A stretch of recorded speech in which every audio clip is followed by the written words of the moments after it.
My background is plant taxonomy. I'm a specialist in plant taxonomy, which means I classify and identify plants. So for me, the exciting things are seeing the diversity here. There's so many different kinds of plants.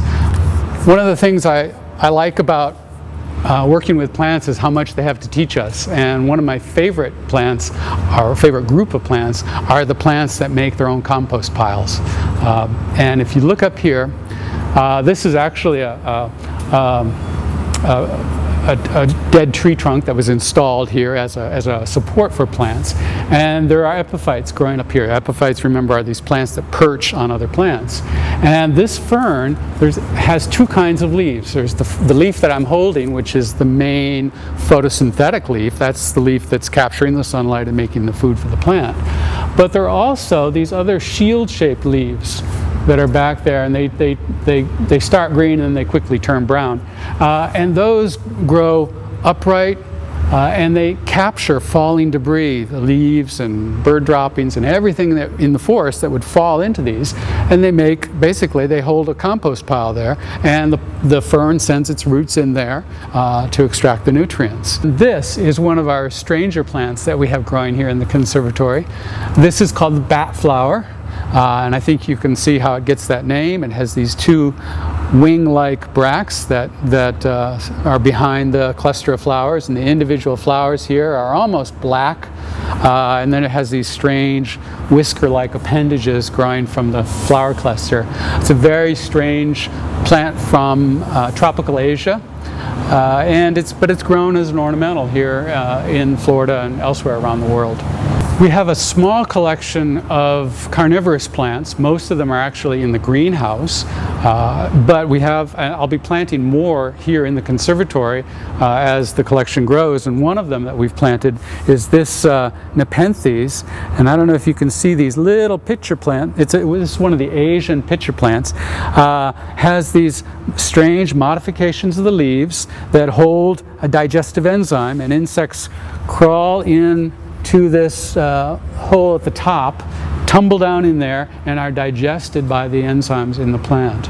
And that's how the plant gets its nutrients. This is Calathea, a member of the family Nepenthes. And Nepenthes, as a group, is famous for having trigger flowers. The flowers have a mechanism inside that when a bee or an insect visits the flower, it triggers the flower and flicks the pollen out, and it's an astonishingly fast movement. See this purple structure here? It's going to move, and it's going to move upward and kind of curl inward and it has the pollen on it, and what it's doing, of course, is when it moves upward and curls inward, it's rubbing the pollen right onto the bee. So I'm going to pretend to be a bee, and I'm visiting the flower, and boom, it triggered the flower, and there it's curled upwards now. And if I were to look at my stick here, I would have pollen on my stick. This is one of two cacao trees that we have growing here in the Wertheim Conservatory. And cacao, of course, is where we get chocolate.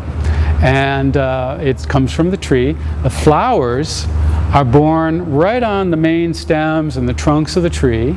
And they're very tiny, tiny little flowers, very intricate structure, an interesting structure. And they are followed then, of course, by the fruit. And we actually have fruit on this tree. And if we look up above me, there's some green pods, and then they turn yellowish when they're ripe. And so we actually have some pods that are ripening up there. The chocolate comes from the seeds that are inside the pod. The seeds have to be cleaned and fermented and ground up, and then of course you add sugar and a little vanilla, and you've got chocolate. Another one of the exciting things about the collection here is that we know so little about it.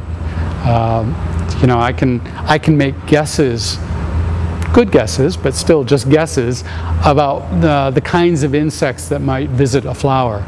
But most of these plants have not been studied in the wild, where the natural insects, the natural predators, the natural seed dispersers would be interacting with these plants. Here in a conservatory, they are sort of taken out of context. We don't have all the natural interactions that you would find in the jungles where these plants are from.